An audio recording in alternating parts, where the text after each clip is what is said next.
Waya selogbe. Wa bebe nege kai. Salobari de no tanuwa. Number one.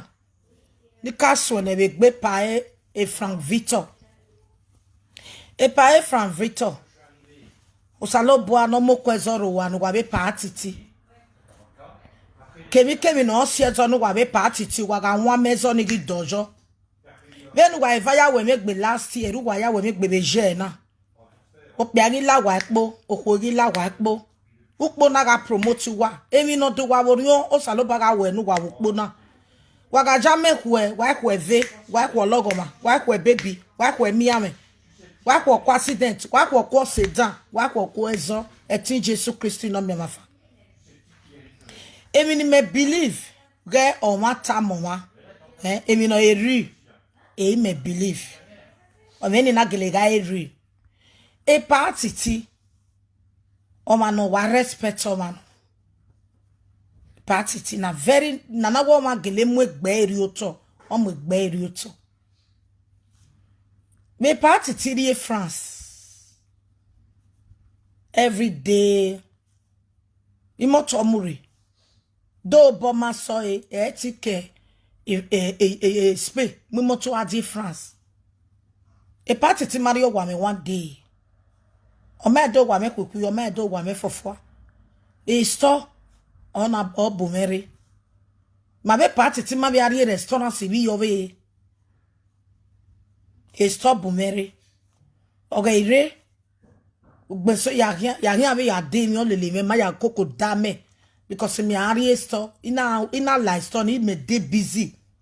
Anybody ni meriri mie me gi ohun igira mo me ti gijo mo hono e dede no la oje bumi age store ya rule ademi la gumi age store la e palele me ni maya mo ame eri oga aje e party ti mame go pa no ya friend me oh o mame go pa nana we iye o ye na to gbijore ginegbe ye na to wijore no yeah what. Hello everyone, welcome back to my YouTube channel. If you have not subscribed, my darling people, please do subscribe and smash the notification bell. Thank you and God bless you. My darling people, my correct people, this video today, I mommy you already tell from Victor and Prophet Atiti talk show say make them not mind waiting social media people they talk. Make them not allow anybody cause quarrel for two of them. Because it's now where they want cause quarrel for two of them, that people they look for. So may they use their brain, may they use their candle shade, may they not let somebody cause problem for them. So I will put the video more than see and share because she really talks so many things like what it really makes sense for the video because people want drag their name, they want cause quarrel for them. So now you can talk say more than not allow anybody cause quarrel for una. So my get people. I'll put the video now more than see. Thank you. Bye. Waya selogbe. Wa bebe nege kai. Salobari de no tanuwa. Number one. Ni kaso ne begbe pae e Frank Victor. E pae Frank Victor. Osalobo no mo kwezoro wa no wa be pa atiti. Kemi no siezo no wa be pa atiti wa ga nwa mezo ni gi dojo. Venu wa evaya we megbe last year, ru wa ya we megbe beje na. Ope ani la wa epo, okori la wa epo. Ukpo na ga promote wa. Emi no do wa worion osalobo ga we no wa ukpo na. Wa ga jame hwe, wa hwe ve, wa hwe logoma, wa hwe baby, wa hwe miame. Wa hwe kwa accident, wa hwe kwa sedan, wa hwe kwa ezo, etin Jesu Christi no me mafa. Emi ni me believe ge on wa tamowa. Emi no eri. E me believe. O me ni na gelega eri. E party ti. O mano wa respect o mano. Party ti na very na wo ma gele mu egbe eri oto. O mu egbe eri oto. Me party ti ri France. Every day. Imoto omuri. Do boma so etike Spain, we moto adi France. E party ti Mario wa me one day. O me do wa me kuku, o me do wa me fofo. E store on a bomere. Ma be party ti ma be ari restaurant si bi yo we. e stop bumere. Okay, re.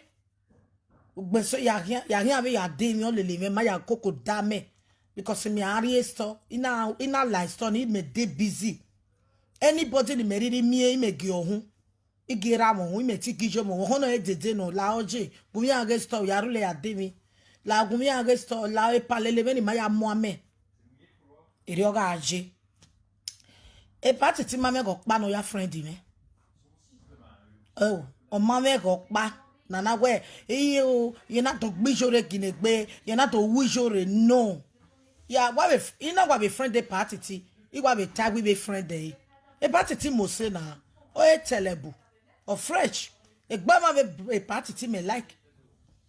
E gba ma bo bi ave ni ejini e me gualo. O mo say e mi ya von wo egbe. O ga jegun we go bi a jegun. Yes, e wo paro no jo na bege e gbe.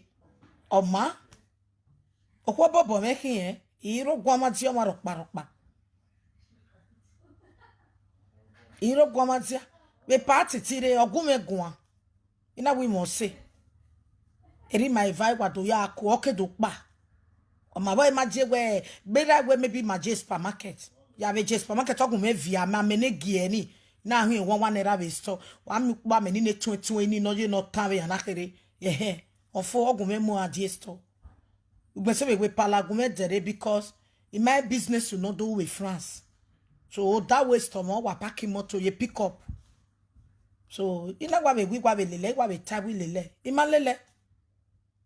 But a party ti wa we me na wa we mo up to do ye tie we the thing you get the pani France re. Yeah. So I took on una don't hear na. Onise wa gezo sunu no we party ti onise won evie abe da laje na eba no na we je na ofu we gbere mama ije la wowo osi umenwa onise nu we were won ewere this is new year egui won epa umenwa onise won onise o ma re webo emi no mo ma la webo aka ho one la wo this is new year there are many things eganu wa wo men wana dan gbo salobo beg me ita mama ina we ezo no kwa debuda ina we bete pegbe ina wa beg de ni wa beg o de ni wa vaga agbe e de re gbe me wa give him a sign ita mo teme no pia yeah ina we boy na wo menwa ya teti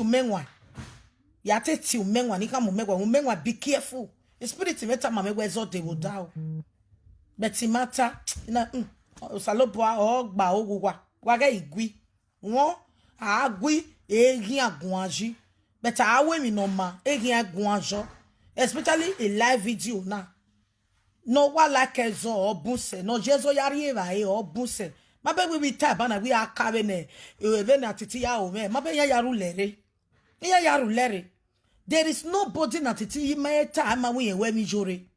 There is nobody. Omoru okpa ima oni sunu je ni oge. Atetibe tamiyene. Okuno. Espe onje. Even my have ya lani of eta. Atetina we mi jore gbe. Ona we ye vie ye mi jore. Deti ye. Ya find a solution ya marry jore. Won waga igwi ezo ema. Igwa bege umenwa. Itamo teme won teme ni kanana. Igwa tamae. Na we ezo de wo da we mom jore wa ya na we gbo wa give him a sign we wa beg a video wa ina wa color teme na we ya ha mo menwa no wa eva gui because we no wa eva de tight ni oro we we ma e ma dan obuse iya beg anu eva no de tight they will try by all means when I make mama gbanya kun when I make ya moto when I make wetin ya owa they will pray for scatter na made their life they always scatter na made their children not they ever become somebody when ya na ko komo soma ovi ya are 30 years aye gari ge ba ene ovi ya are 20 something aye gari ge ba ege umi dokpa normal otero we aga bi omo me bi omo many of them omo ma biyan yes it's so much jeune iya ye koko biyan koko ije only laughing here. What is the need of having children when your children cannot give you food at as their age? So no la wo okay ovi jeme no wo ro osu menwa atete ma o me won do na wo menwa tama we no problem Egbe moje me magwina oni se. Won emi no tun atamawe. Anybody no atamawe we lelu menwa. Wa rob you ala dem life into enemy of progress in yakin. Eriyan duro ifa agui e so esekenu we job nyanyajo e so esekenu bono pa we job nyanyajo eriyan do e iye unezofo truth ah a video we take a load in a YouTube wa be mo video me via agogo ma be me complain me go be to surprise go be to la saga only say no o me no we akin ba ko e o we ala jam style ya gio e all those video no we get now I regret about that o. If you don't know, make you know, you are too big for that, my sister. You are too big. Forget. Because we gave Ladania making a view a page here. It's a GI. One sister, me la wo lao. Came in me when the time I will get wuje kowe. Brother umenwa la gogo rame lao eke no bia jono ma ke no tai we no ji ori o rame la gogo iji ju e no re imi ija imi awe